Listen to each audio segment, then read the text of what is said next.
This is me, laying on the edge of an underwater cliff in about 12 feet of water, and I'm lining up my spear gun on what is usually an extremely smart and elusive fish. But today, it's not acting that smart. And it's not being very elusive either. This is a different dive, about 3 months ago, where I'm chasing the exact same fish. It's called a moo. Although it is a little pixelated in the distance, you can see it here. Except on this dive, I'm 78 feet deep, rather than 12, and the total length of this dive is 2 minutes and 19 seconds. A deep, long dive like this is usually what's required to catch a smart fish like a moo in a busy place like Bali. And although these two fish are exactly the same, one of them was, obviously, way more difficult to catch. And the reason for that is because Bali, Indonesia, where I currently live and do most of my spearfishing, has a hard rock cafe.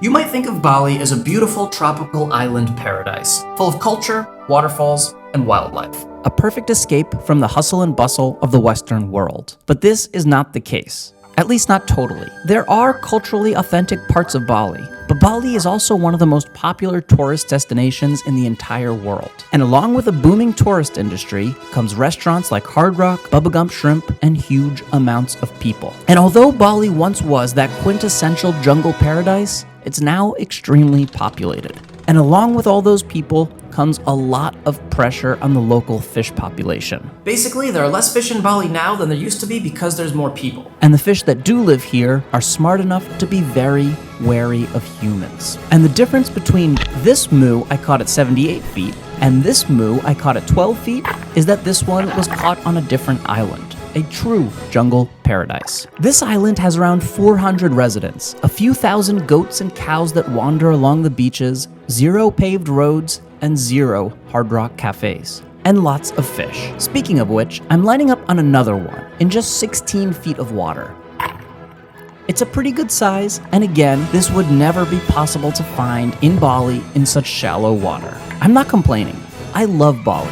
But I've also been thoroughly enjoying hunting these innocent island fish. More on that in just a moment though. First, let's take a look at this moo I speared at 78 feet again. Wait a minute.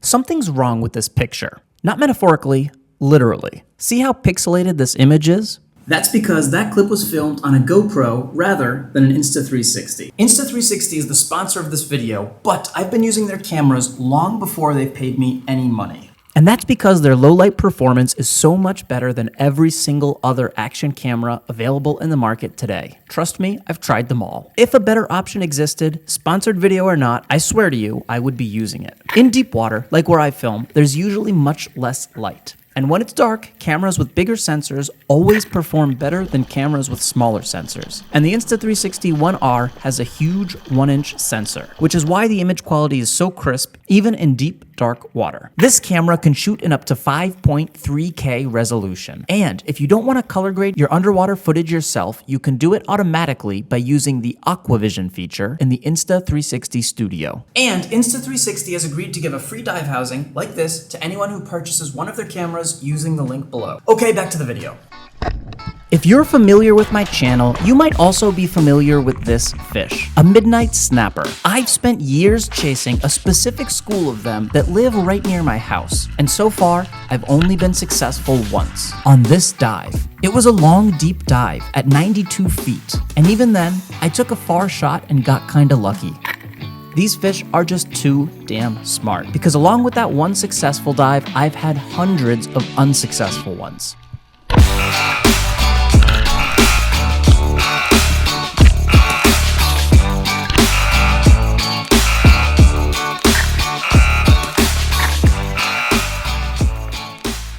But here on this remote island, these fish are fucking stupid. They're not really stupid. I just said that for dramatic effect. They just aren't as familiar with humans, and so they don't really understand that we're a threat. At least, not yet.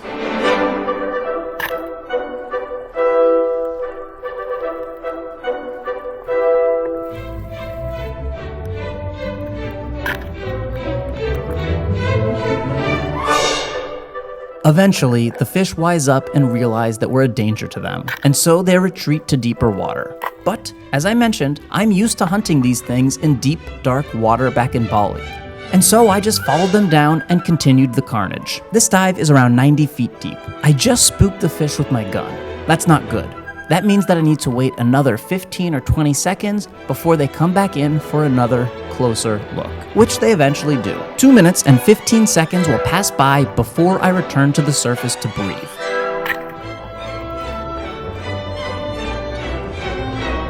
These poor fish didn't stand a chance. After we had caught enough for everyone's dinner, I kinda lost interest in spearing them, because, to be honest, it's not nearly as enjoyable when it's so easy.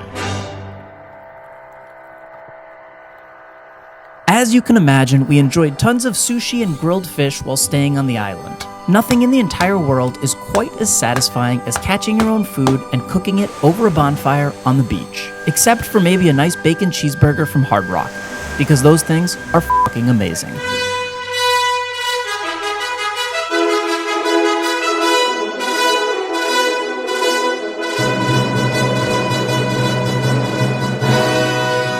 And thanks again to Insta360 for sponsoring this video.